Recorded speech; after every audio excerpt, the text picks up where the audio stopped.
সূরা আস-সাফফাত থেকে হযরত ইব্রাহিম এবং ইসমাঈল আলাইহিস সালামের ঘটনা আলোচনা করতে চাই।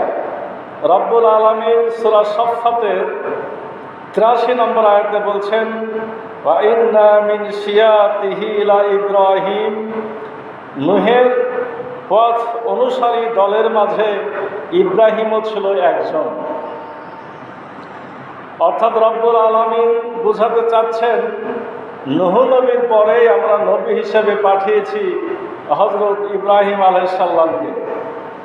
নূহ নবীর যে দাওয়াতি মিশন, দাওয়াতি কাজ, নূহ নবী আগমন করেছিলেন মক্কা মুকাররমায়।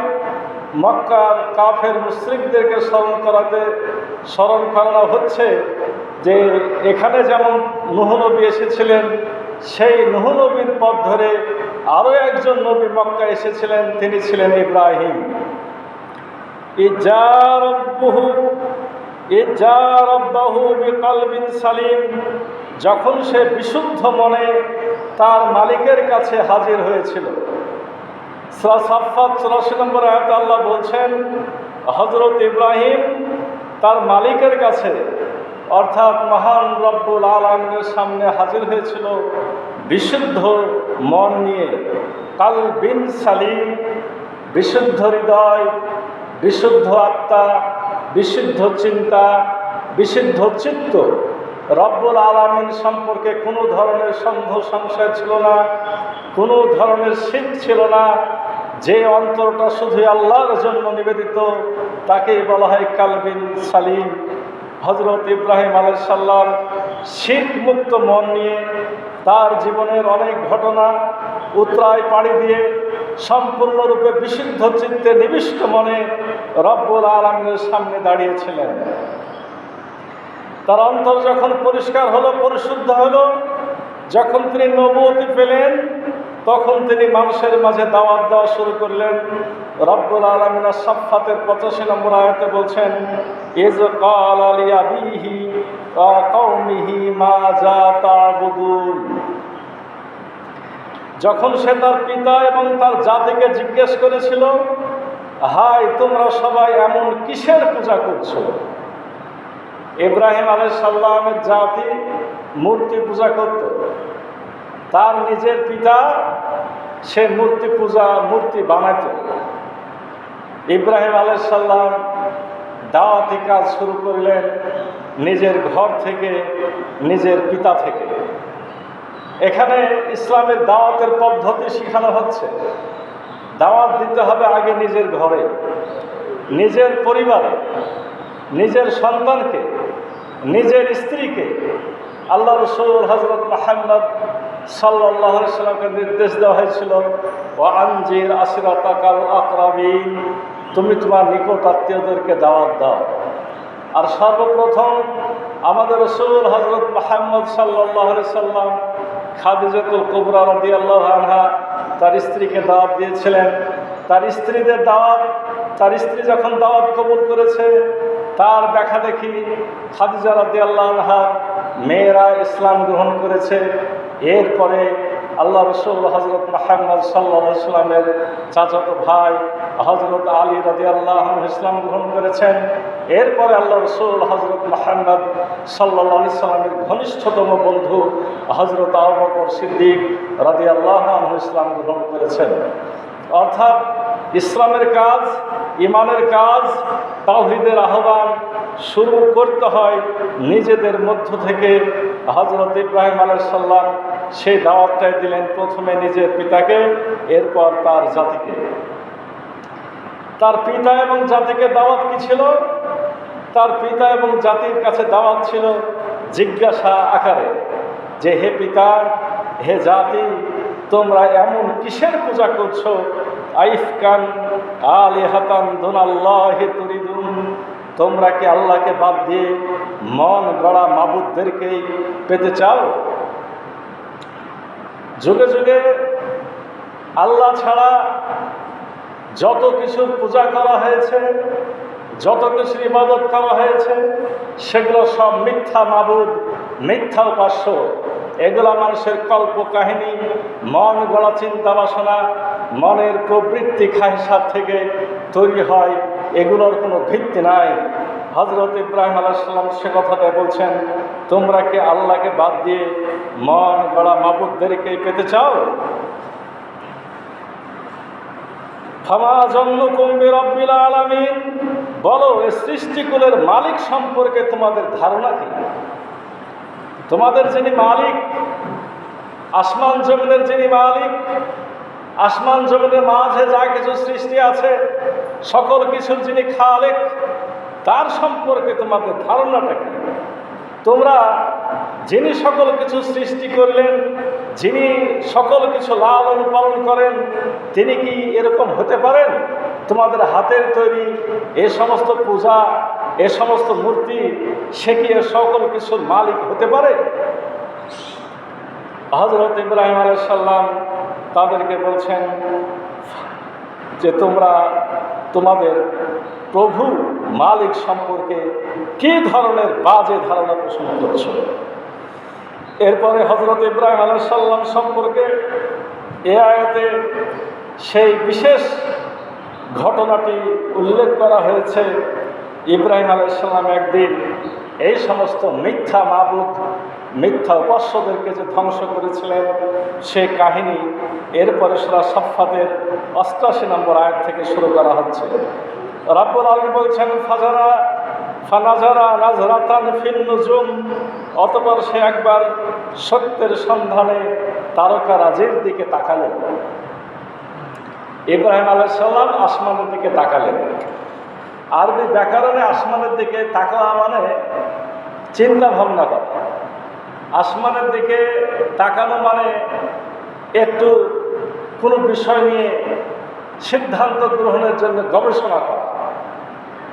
বিষয়টি ছিল হযরত ইব্রাহিম আলাইহিস সালামকে তারা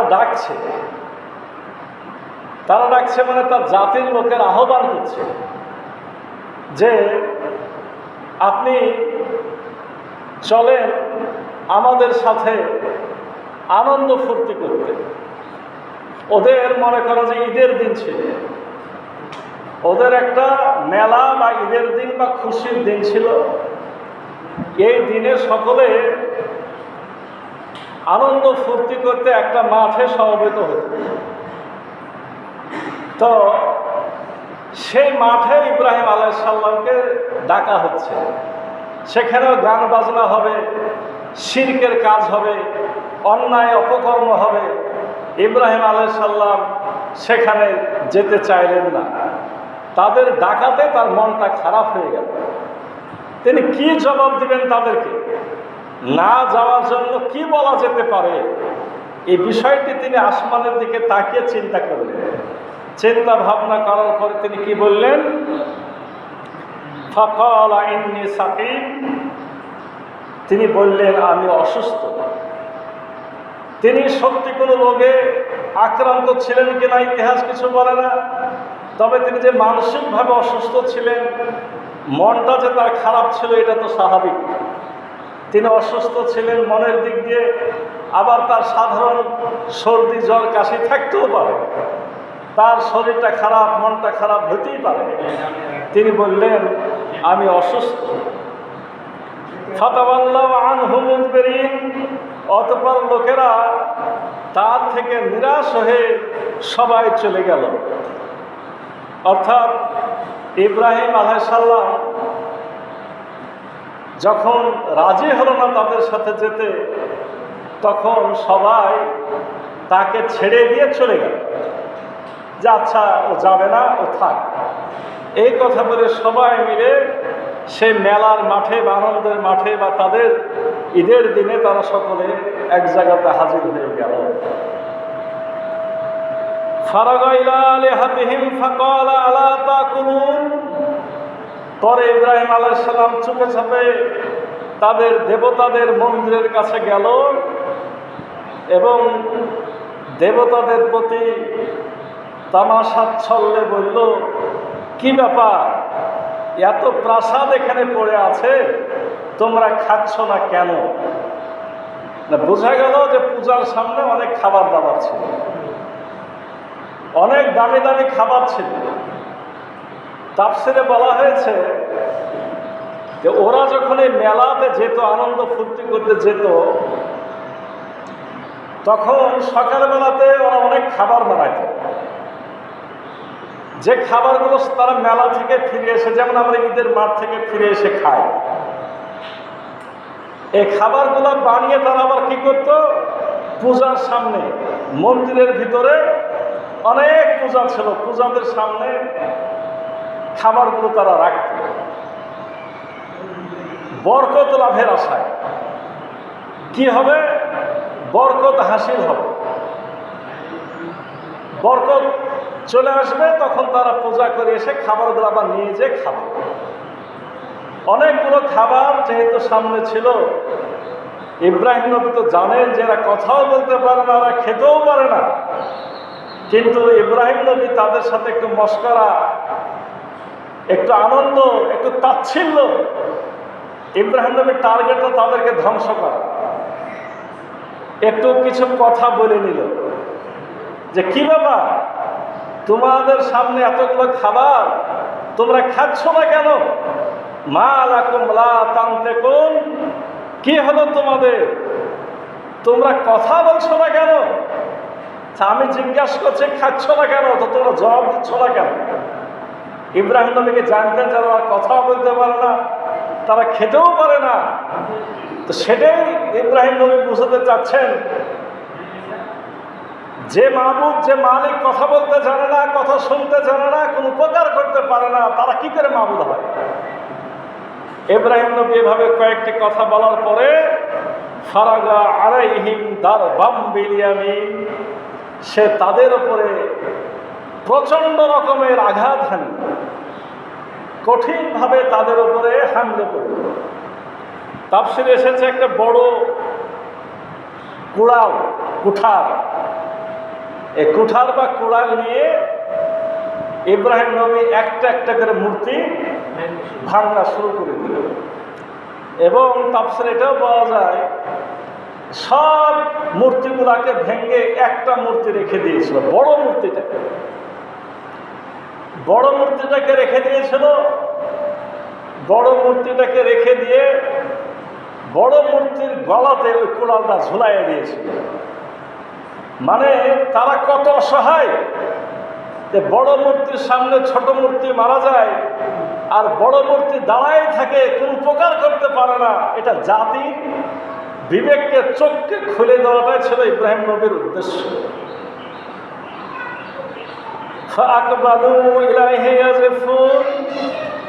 লোকেরা যখন এটা শুনল, তখন তারা দৌড়াতে দৌড়াতে তার দিকে ছুটে এলো।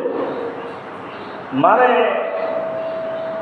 তাদের মেলা বা ঈদ বা আনন্দ শেষে কেউ না কেউ আগে এসে মন্দিরে ঢুকেছে, মন্দিরে ঢুকে দেখছে এই ঘটনা, সব মূর্তি ভেঙে ছিঁড়ে পড়ে আছে, আর বড় মূর্তির গলাতে কুঠার ঝুলছে। ব্যাপারটা কি? কে করলো? কে করতে পারে? কে যায়নি আনন্দ করতে সেই করবে, যে মূর্তিকে দেখতে পারে না সেই করবে। খুঁজতে খুঁজতে অনুসন্ধান করে তাদের টার্গেট যে এই কাজটা ইব্রাহিম ছাড়া আর কেউ করেনি। এজন্য আল্লাহ বলছেন ফাকবালু ইলাইহি ইয়াজফুন, লোকেরা যখন শুনল যে এই ঘটনা ঘটেছে, তখন তারা দৌড়াতে দৌড়াতে ইব্রাহিম নবীর কাছে হাজির হয়ে গেল। ক্বালা তা'বুদুনা মা তানহিতুন, তাকে এই বিষয়ে জিজ্ঞেস করলে সে বলল, তোমরা কি এমন কিছুর পূজা করো যাদের তোমরা নিজেরাই খোদাই করে নির্মাণ করো? ইব্রাহিম নবীকে বলছে, বলো কে ভাঙলো, কে এটা করেছে, কে ওটা করেছে, কেন তুমি এটা করলে? অনেক প্রশ্ন। ইব্রাহিম নবীর জবাব হলো যে তোমরা কি এমন কিছুর পূজা করো যাদের তোমরা নিজেরাই খোদাই করে নির্মাণ করো? নিজের হাতে যেটাকে বানাও সেটার কি পূজা করা যায়? যিনি সৃষ্টিকর্তা, সেজদা তো দিতে হবে তাকে, আর তুমি যাকে তৈরি করেছো তুমি কেন সেজদা করবে তাকে? আল্লাহ আমাকে তৈরি করেছে, এই জন্য আমি আল্লাহকে সেজদা করি। আর আমি যেটাকে তৈরি করেছি আমি কেন তাকে সেজদা করব? করলে তো ওই জিনিসটা আমাকে সেজদা করবে, আমার হাতের বানানো জিনিস আমাকে সেজদা করবে, আমি কেন তাকে সেজদা করব? অনেকে মতে তাফসিরে আরো বলা হয়েছে যে কে ভাঙলো জবাব কেন? জবাব চাও বড়টার কাছে। ও যে বড় মূর্তিটা ঘাড়ে কুড়াই নিয়ে দাঁড়ায় আছে, মনে হয় ওই ভেঙেছে, খাবার দাবার কম পড়েছিল, ছোট গলাকে পিটাইছে। তখন তারাই বলছিল যে আশ্চর্য কথা, তুমি কি জানো না যে ওরা কথা বলতে পারে না, ওরা শুনতে পায় না? তখন বলছেন যে কথা বলতে পারে না, যে শুনতে পায় না, যাকে তোমরা নিজ হাতে তৈরি করো তাদের তোমরা কেন পূজা করো? মানে ইব্রাহিম নবী চাইলেন তাদের বিবেককে একটু জাগ্রত করতে, সত্য উন্মোচিত করতে, সত্যটা একটু বুঝাইয়া দিতে। আল্লাহু খালাকাকুম ওয়া মা তা'মালুন। ইব্রাহিম নবী আরো বলছেন, আল্লাহ তোমাদের সৃষ্টি করেছেন, তিনিই তোমাদের স্রষ্টা, এবং তোমরা যা কিছু বানাও সেটাও আল্লাহরই সৃষ্টি। তোমাদেরকে আল্লাহ সৃষ্টি করেছেন, আর তোমরা হাত দিয়ে যা বানাচ্ছ, ওই পাথর, ওই কাঠ, ওই মাটি, ওগুলো আল্লাহরই তৈরি। তার মানে তোমাকে আল্লাহ তৈরি করেছে, তোমরা যা কিছু দিয়ে মূর্তি বানাচ্ছ সেগুলো আল্লাহরই তৈরি। অতএব যিনি তৈরি করেছেন, যিনি স্রষ্টা, যিনি সৃষ্টিকর্তা, আমাদের উচিত হবে তারই ইবাদত করা।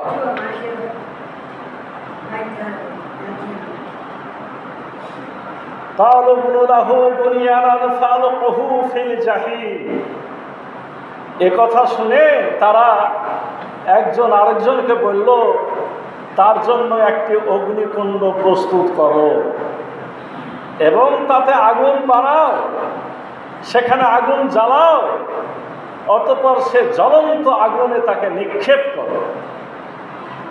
যুগে যুগে যারা জালেম, যারা মিথ্যাবাদী, যারা নিজেদের মন গড়া কাজ করে, নিজের চিন্তা ভাবনা অনুযায়ী চলতে চায়, তারা কারো যুক্তি মানতে রাজি হয় না।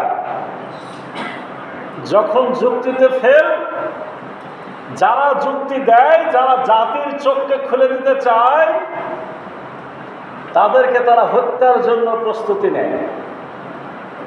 ইব্রাহিম আলাইহিস সালাম যেহেতু যুক্তি দিয়েছে, বুদ্ধি দিয়েছে, তাদের চোখকে খুলে দিয়েছে, এখন কি করতে চাচ্ছে? এখন চাচ্ছে এর কাছে তো ছোট হওয়া যাবে না, কি করতে হবে? এখন একে হত্যা করতে হবে। আমরা সূরা বুরুজে এরকম ঘটনা পেয়েছিলাম যে সূরা বুরুজে বাদশাহ জুনওয়াস আপনার মূর্তি পূজা করত। বাদশাহ জুনওয়াস মূর্তি পূজা করত, তার কাছে দাওয়াত নিয়ে গেল একটা ছোট্ট ছেলে বুঝাই দিল যে তোমাদের এই মূর্তি পূজা করা ঠিক না, কারণ এই পূজাগুলোতে কিছু করতে পারে না, এই পূজাগুলোর কোনো ক্ষমতা নাই। কিন্তু আমার আল্লাহ কি করে? মৃতকে জীবিত করতে পারে, অন্ধকে চোখ দিতে পারে, কুষ্ঠ রোগীর কুষ্ঠ দুঃখ করতে পারে। এই শক্তিগুলো আল্লাহ ওই ছেলেটাকে দিয়েছিল। তখন বাদশাহ জুনওয়াস কি করেছিল? এই ছেলেকে হত্যা করতে হবে, এই ছেলেকে হত্যা করতে হবে। ছেলেকে হত্যা করার আগে তার মন্ত্রী ওই ছেলের উপর ঈমান এনেছিল, কারণ সেও অন্ধ ছিল, তারও চোখ এই বাচ্চাটা ভালো করেছিল। আগে মন্ত্রীকে হত্যা করল, মন্ত্রীকে হত্যা করার পর আপনার ওই ছেলেটাকে ধরল, ধরার পরে ছেলেকে কে শিক্ষা দিয়েছে সে ওস্তাদকে ধরল, ওস্তাদকে হত্যা করল, করার পর এখন এই বাচ্চাটাকে হত্যা করল। বাচ্চাটাকে হত্যা করলে সে শান্তি পায়, কিন্তু বাচ্চাটাকে সে আপনার সমুদ্রে ফেলে হত্যা করতে চেয়েছে, পারেনি। পাহাড় থেকে ফেলে হত্যা করতে চেয়েছে, পারেনি। পরে বাচ্চাটা উত্তর দিল যে আমাকে হত্যা করার একটা বুদ্ধি আছে, দেশের সব মানুষকে এক জায়গায় করতে হবে, করার পর আমি একটা দোয়া শিক্ষা দেব, ওই দোয়া পড়ে তীর মারলে আমি মারা যাব। বাদশা জুলওয়াস খুব খুশি হল, মানে হত্যা তাকে করা চায়। শেষ পর্যন্ত দেশের সমস্ত মানুষকে একসাথে করল, বড় সিংহাসনে ওই বাদশা বালকটাকে উপস্থিত করলো। বলো তোমার দোয়া কি? জোরে জোরে বলতে হবে বিসমিল্লাহি রাব্বিল গোলাম। আমি এই তীর ছুটছি এই গোলামের রবের নামে, এই গোলামের রবের নামে। বাদশা তখন অন্ধ হয়ে আছে, কি ঘটছে বুঝতে পারেনি। সে জোরে করে বলল বিসমিল্লাহি রাব্বিল গোলাম। এই বলে যখন তীর ছুড়ল, বাচ্চাটা ঠিকই তীরের আঘাতে শহীদ হইল। কিন্তু যারা হাজির ছিল তারা চিৎকার দিয়ে বলে উঠল, এই বাদশা তাকে হত্যা করতে পারেনি, তাকে নদীতে ডুবাতে পারেনি, পাহাড় থেকে ফেলে মারতে পারেনি। সে যখন এই ছেলের রবকে ডেকেছে, তার মানে মৃত্যুর মালিক হচ্ছে এই ছেলের রব, বাঁচাতে পারে এই ছেলের রব, মৃত্যু দিতে পারে এই ছেলের রব। হাজার হাজার মানুষই মানে নিয়েছিল।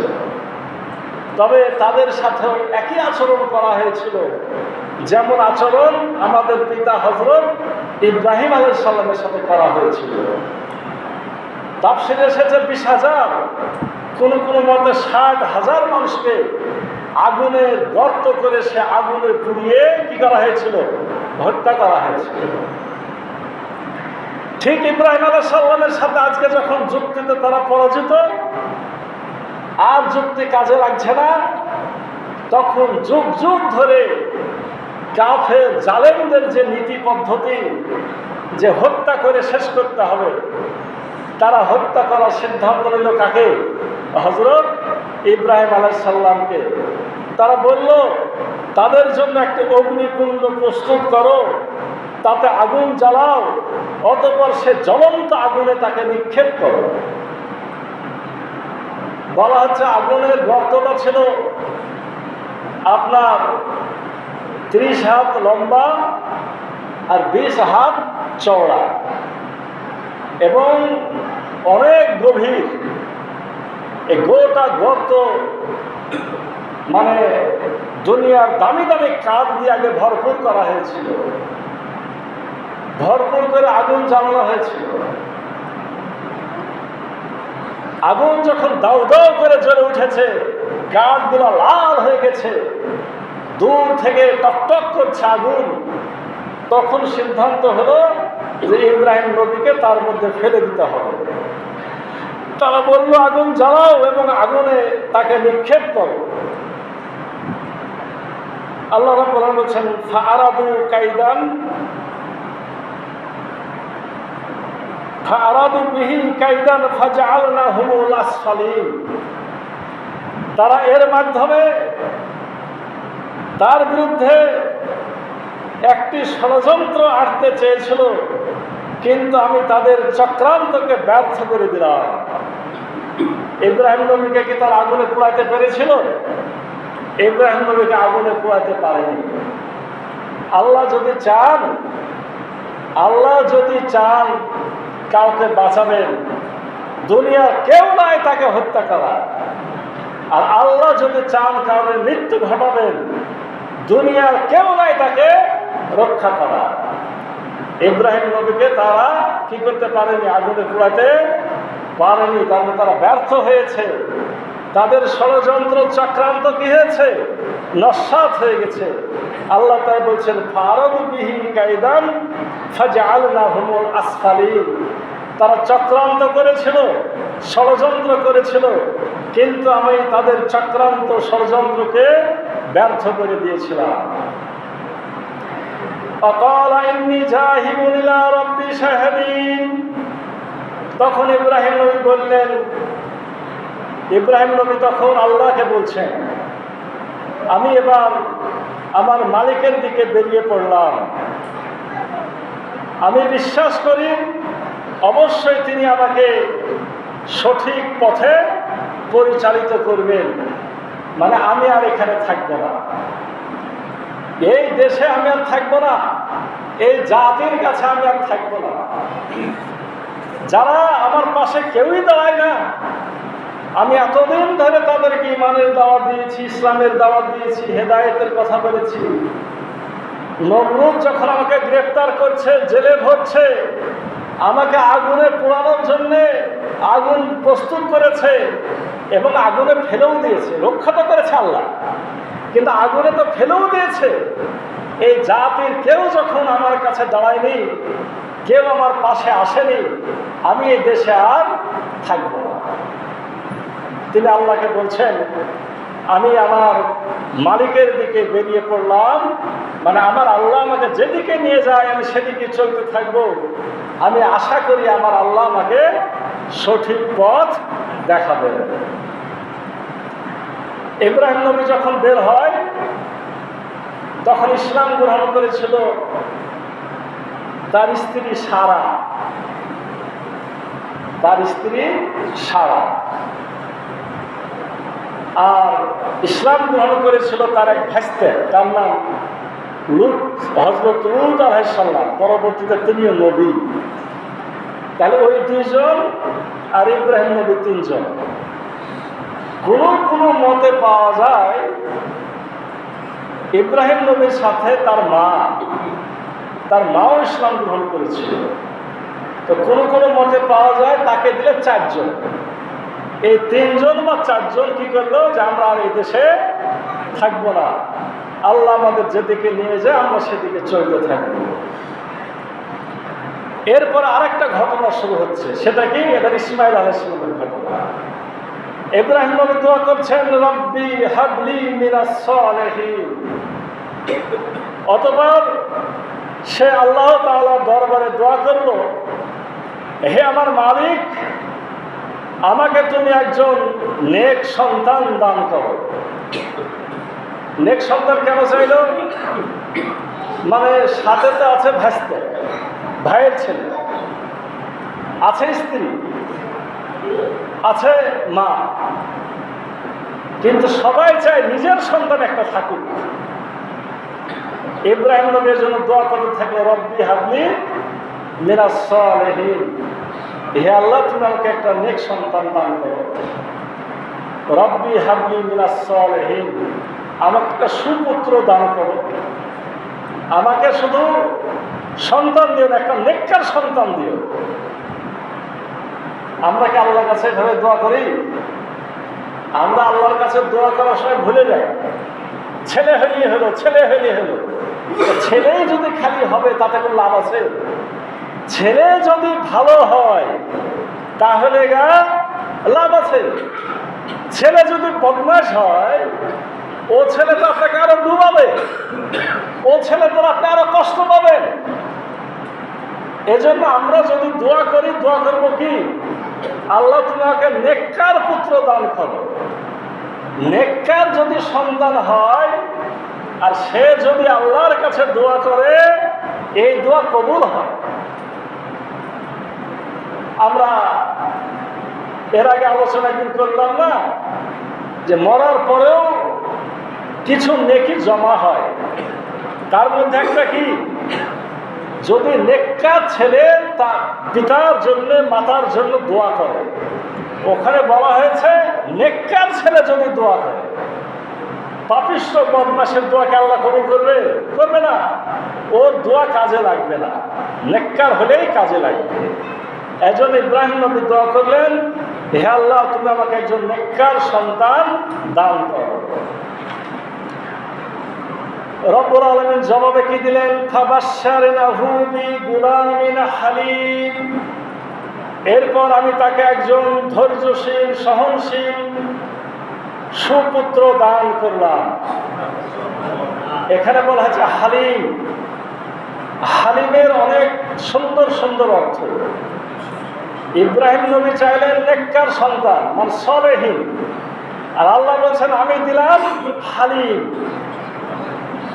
হালিম তাকে বলা হয় যে ছেলে আপনার বাল্যকালে থাকে ধৈর্যশীল, যে ছেলে কৈশোরে হয় জ্ঞানী বুদ্ধিমান, আর যে ছেলে বয়স হলে হবে নবী।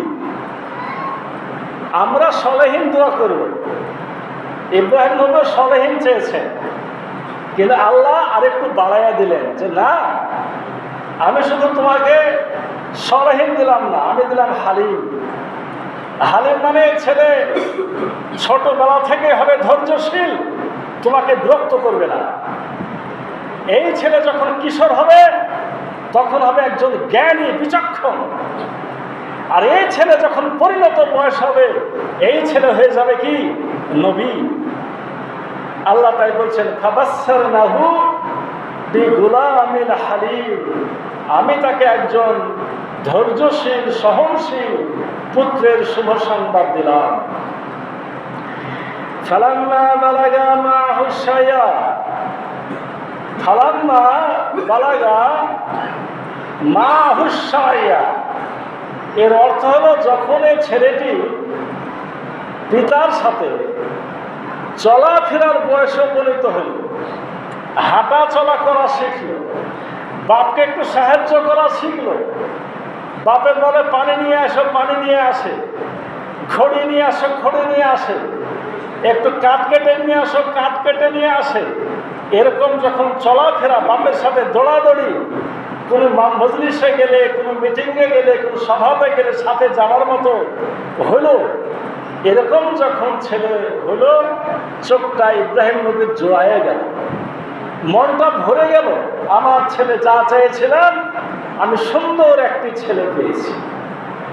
এই ছেলে যখন এই বয়সে পৌঁছালো, উপনীত হলো, তখন আল্লাহ কি বলছেন, ক্বালা ইয়া বুনাইয়া ইন্নী আরা ফিল মানামি আন্নী আযবাহুকা ফানজুর মাযা তারা।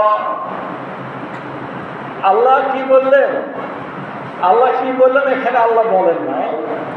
আল্লাহ ইব্রাহিম নবীকে একটা স্বপ্ন দেখালেন। স্বপ্নে তিনি দেখলেন যে ছেলেকে তিনি কি করছেন, ছেলেকে তিনি জবাই করছেন। এটা নিয়ে অনেক ঘটনা, অনেক রকম ভাবে হুজুরেরা বর্ণনা করে। আমি শুধু বিরাট ঘটনা, আমি শুধু কোরআনে যতটুকু আছে অতটুকু বলতে চাই। কোরআনে বলছে যে আমি তাকে স্বপ্নে দেখালাম যে সে ইসমাইলকে জবাই করছে, মানে ছবি তুলেছে তার।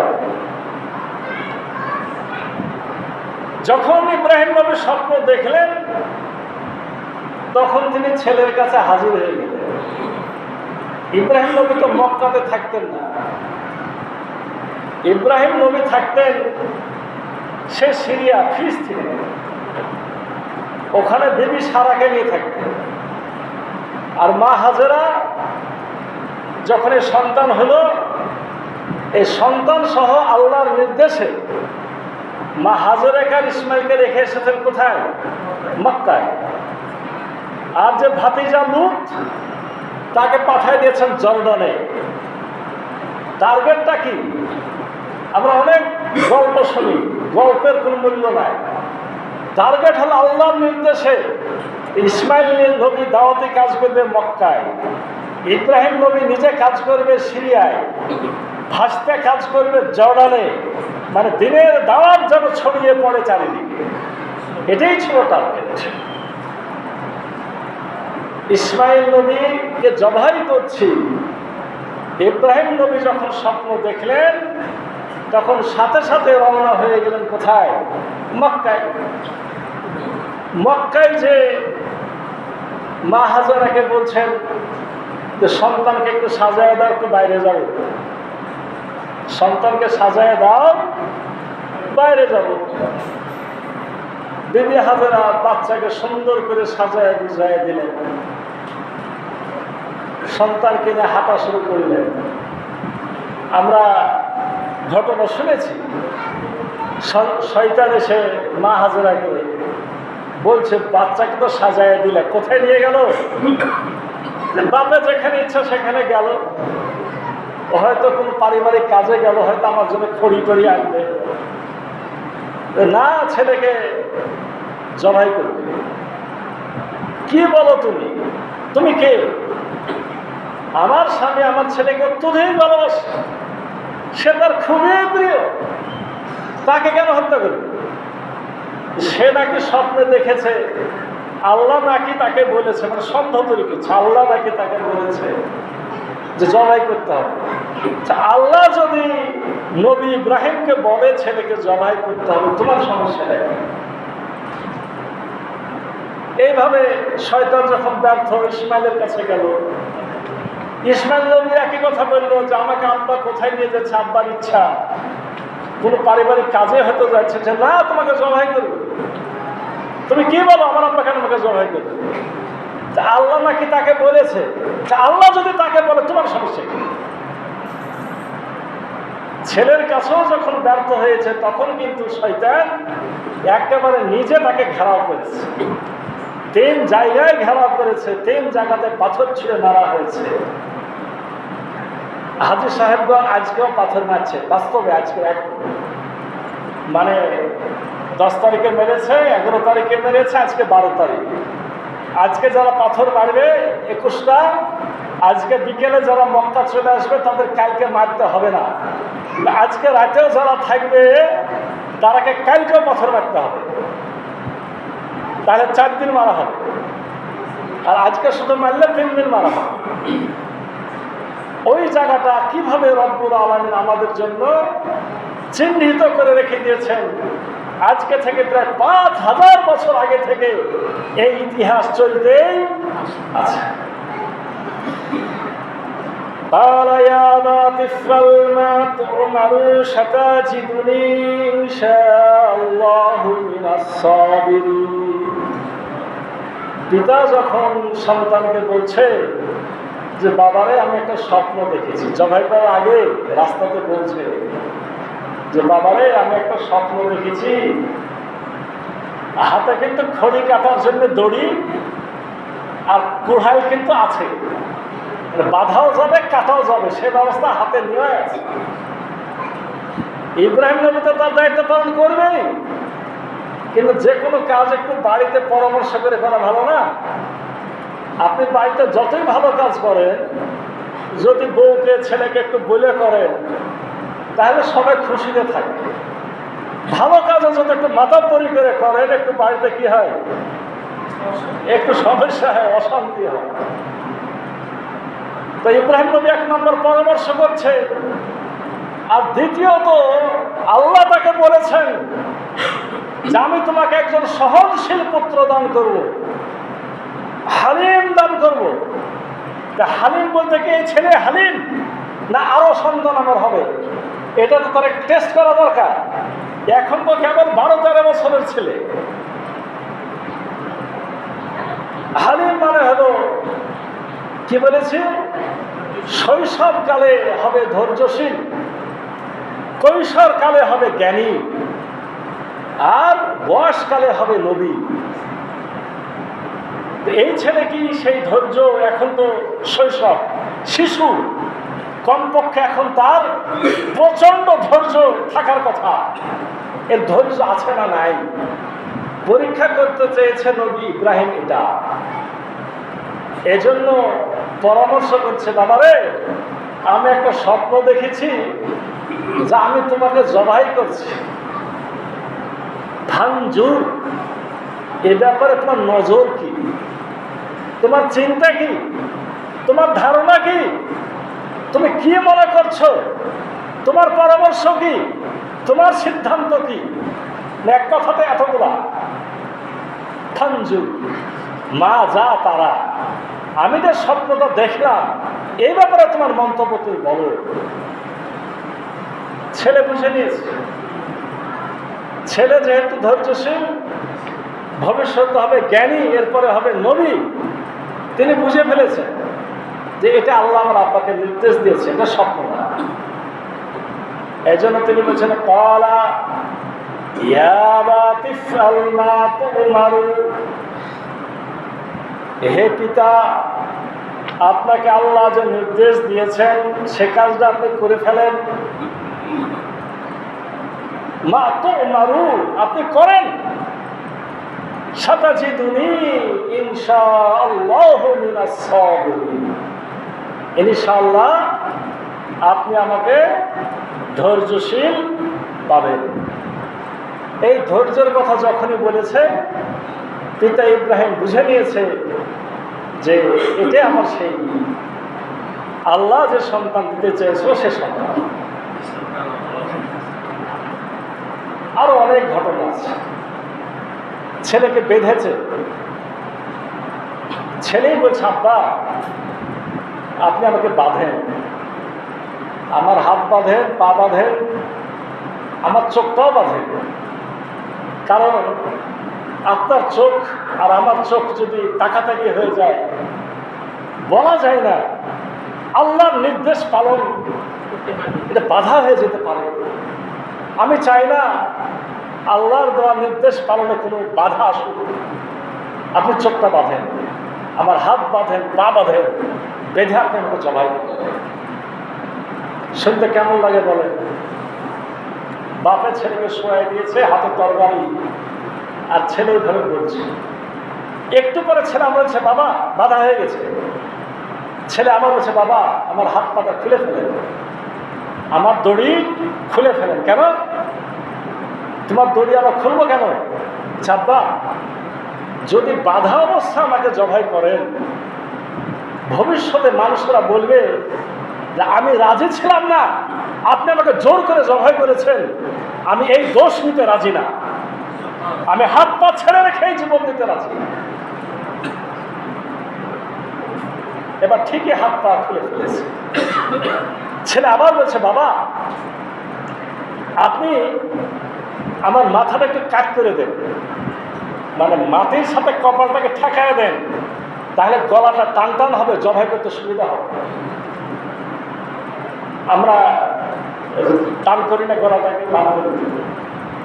যেহেতু ইব্রাহিম নবী একাই জবাই করবে এই জন্য মাথাটাকে চেপে কাট করেছে, আর এদিকে চিত হয়ে আছে, আর চোখ তো বাধা আছে যাতে দেখতে না পায়। এই অবস্থা করে ফেলেছে। এই অবস্থায় ছেলে আবার কি বলছে বাবা এই আমার জামা কাপড়গুলা আমি মারা যাওয়ার পরে একটু নিয়ে যাই মায়ের কাছে, কারণ সে তো আমাকে দেখতে পাবে না, তো যদি জামা কাপড়গুলো পেয়ে একটু মনের কষ্টটা কমায়। মায়ের চিন্তা করছে অবস্থা। এতগুলো ঘটনা ঘটার পরে আল্লাহ রাব্বুল আলামিন এই ঘটনাটাকে ছোট্ট একটি বাক্যে বলছেন, ফালাম্মা আসলামা ওয়া তাল্লাহু লিল জাবিন, যখন পিতা পুত্র দুজনে আত্মসমর্পণ করলো, ফালাম্মা আসলামা, দুজনেই আল্লাহর কাছে নিজেদের মনকে সঁপে দিল। যে আমরা বললাম না যে খাঁটি মুসলমান মানে আত্মসমর্পণ, আল্লাহ যা বলেছে আমি তাই করব, এই জায়গাতে যখন তার উপনীত হয়ে গেল, ওয়াতাল্লাহু লিল জাবিন, এবার কাট করে কপালটা মাটিতে ঠেকে গেল। ওয়ানাদাইনাহু ইয়া ইব্রাহিম, আমি ডাক দিলাম হে ইব্রাহিম, কদ সাদ্দাকতা রুইয়া, আপনি আপনার স্বপ্নকে সত্য প্রমাণ করেছেন। ইন্না কাযালিকা নাযিল মুহসিনিন, এভাবেই আমি মুহসিনদেরকে পুরস্কার দিয়ে থাকি। আমি একটা পরীক্ষা করলাম, আপনি পরীক্ষায় পাস। ইন্না হাযা লাহুল বালাউল মুবিন, আল্লাহ বলেছেন এই পরীক্ষাটা অবশ্য অনেক বড় এবং কঠিন পরীক্ষা ছিল, কিন্তু এই পরীক্ষাতে আমাদের পিতা পাস করে দিলেন।